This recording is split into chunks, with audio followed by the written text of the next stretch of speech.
Okay, so it's time to vote your top 10 Australian songs of all time for the Hottest 100 countdown. So for me, if you've seen my previous video where I unveiled this shirt and I went through all of my personal top 10 Australian songs of all time, you'll know that it's a bit of a hard process to go through. You know, what do you choose? Do you choose what you reckon everybody else is going to do? Or do you do solely what you're going to do? I went in to check out what are the possible songs to vote for. I found that a bunch that were my big songs weren't even ones that I could choose from the list. So let's go through those songs and figure out what ones do I put in instead. Here we go again. All right, so my first one was I Should Be So Lucky by Kylie Minogue. I had a feeling this probably wouldn't be on the list to choose from. And yes, I was correct. So look, I won't pick any of the other three possible Kylie Minogue songs there. They're all fine, but they weren't really big, huge ones for me. So I'm going to pick something maybe similar. Let's go A Pub With No Beer by Slim Dusty. Yeah. I love a bit of Slim Dusty. Yes. No, look, I'm not joking. Well, it's a lonesome away from your kindred and all by the campfire at night with wild dingoes call. But there's nothing so lonesome, morbid or drear than to stand in a bar of a pub with no beer. I mean, come on. Classic. Okay, so for my number 2, it was Always and Ever by Southern Sons. Great song. Oh, what a super group they were in many ways. Now, that sadly was not an option. No Southern Sons songs were, in fact. Now, I'm thinking, what do I choose? I'm thinking around 2010, 2011, the old...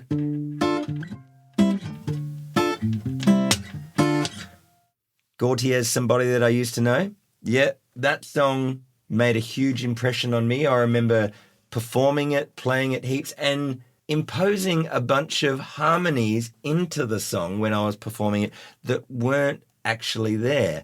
And yeah, look, went through a breakup at the time. So the song spoke to me. And Gotye, what an inspirational, amazing artist he is.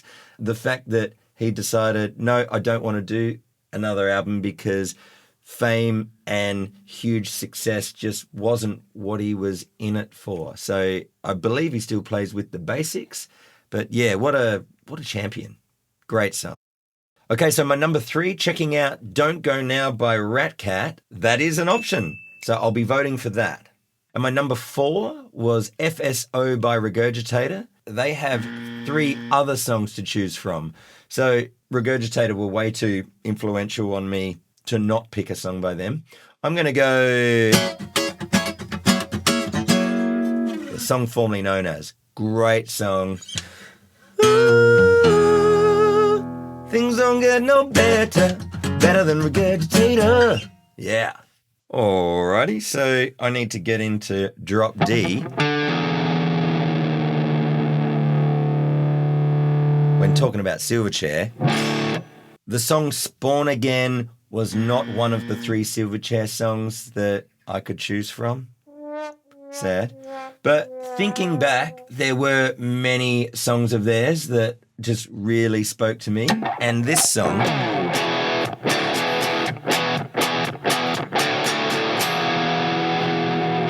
the song Freak was just a very big influence on me. It was the thing that really got me into Silverchair. I'd heard of them before with the album Frog Stomp, but Freak, as soon as that came out, before the album Freak Show came out, I'd bought the CD single and thrashed it.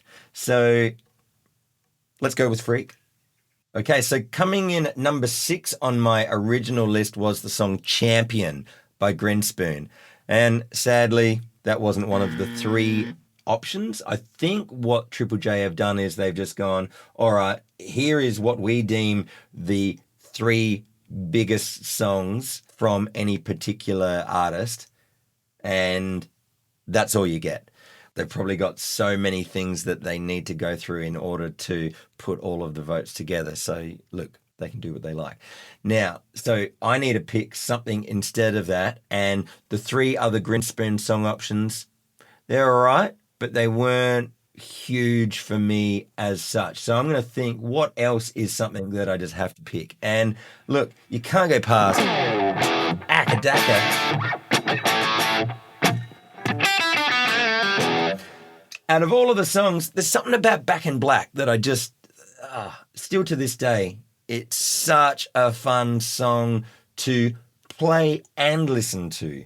Easily one of the most go-to songs that I'll pick, that if it's late at night and it's after a gig and I've got to drive home and I'm tired and I'm a little bit concerned about getting a bit dreary behind the wheel, well, Back in Black just gives me this natural energy and boost.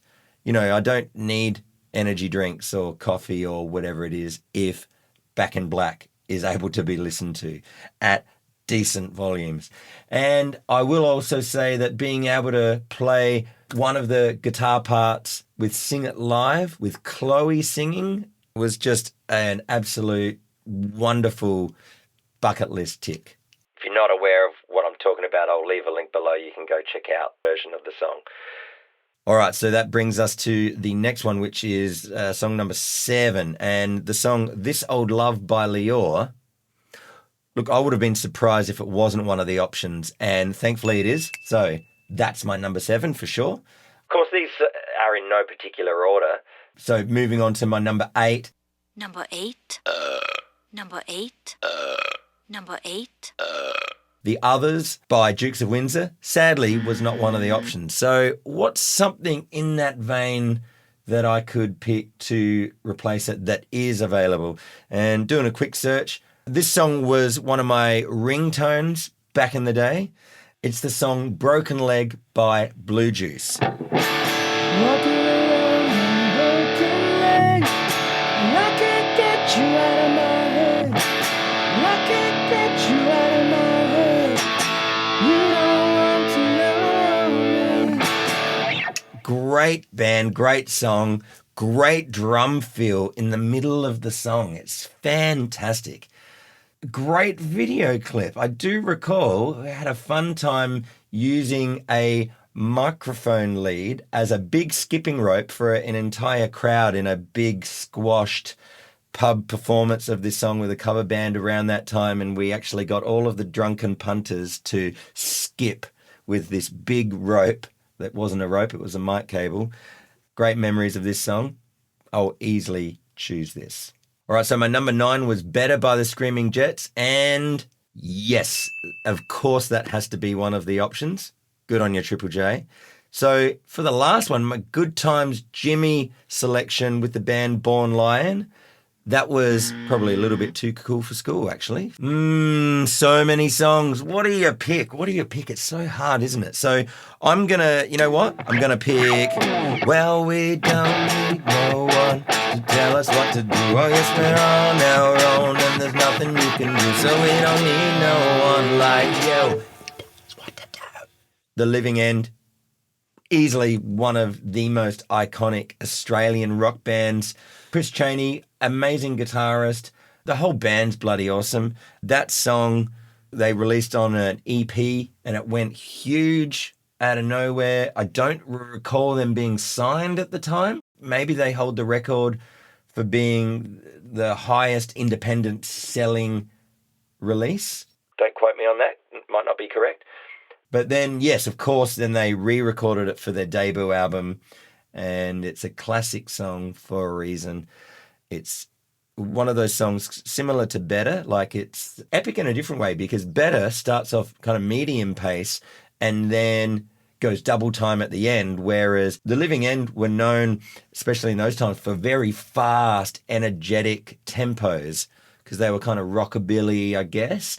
So the wonderful thing about this is, you know, they go from, well, we don't need no one to tell us what to do. Oh, yes, we're on our own, and there's nothing we can do. And then later in the song, it goes into what's called halftime. Well, we don't need no one to tell us what to do. Oh, yes, we're on our own. It's got the same chords and it's got the same lyrics, exactly the same as earlier in the song.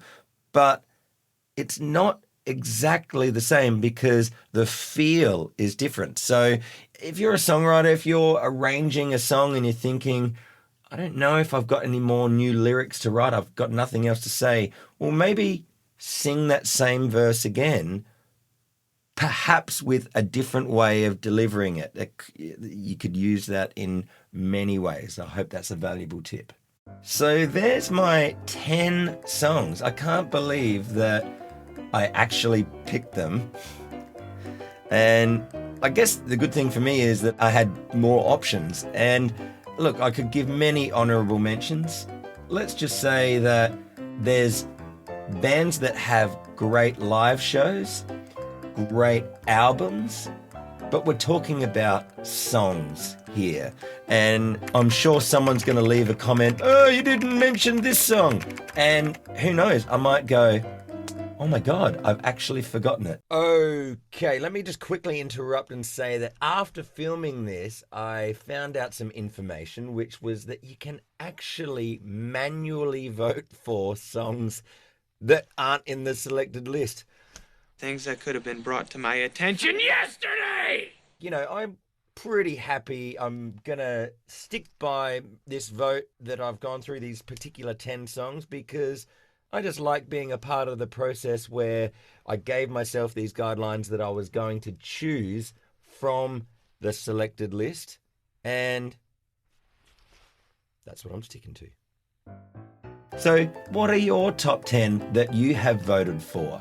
I'm just going to assume that everybody's aware that this is a very individual thing, unique to you. And hopefully you can't be like, you are wrong because you have your own feelings and your own thoughts. You are wrong, Jerry, you are wrong. This has been very enjoyable going over this. There's so much nostalgia, so many stories that I could have said. But yeah, I hope you've enjoyed these 2 videos. Remember that there's the other video, which is the songs that changed my life, not necessarily the ones that were eligible for voting. If you haven't seen that, go check it out. And let me know, what nostalgia have you gone through with the whole Hottest 100 top 10 songs that you have to pick of Australian artists? Surely there's a bunch of memories that songs bring back for you. So I'd love to know what they are. I hope you enjoyed this video. I'll see you in another one of these Crafty Music Tips videos really soon here on this Crafty Music Tips YouTube channel. So until that time, I'll bid you farewell. Just remember that you don't have to do every single thing with your music right now. Just do the next thing. Hope that helps. I'll see you soon. Cheers.